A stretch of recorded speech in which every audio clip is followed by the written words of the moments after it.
السلام علیکم۔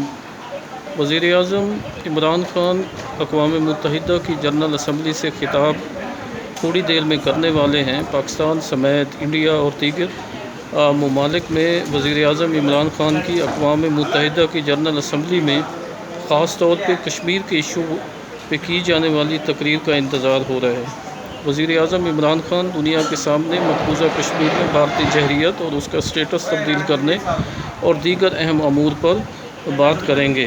ان سے پہلے وزیر اعظم جو کہ بھارت کے ہیں نریندر مودی، وہ خطاب کر چکے ہیں اور ان کے خطاب کے بعد دیگر ممالک کے جو وزرائے اعظم اور سربراہان ہیں ان کا خطاب جاری ہے، اور توقع کی جا رہی ہے کہ تھوڑی ہی دیر بعد وزیر اعظم عمران خان اقوام متحدہ کی جنرل اسمبلی سے خطاب کریں گے اور مقبوضہ کشمیر کی صورتحال پہ بھرپور انداز میں پاکستان کا مقدمہ سامنے رکھیں گے اور کشمیریوں کے ساتھ روا رکھے گئے بھارتی سلوک پر دنیا کو متوجہ کریں گے۔ بہت شکریہ۔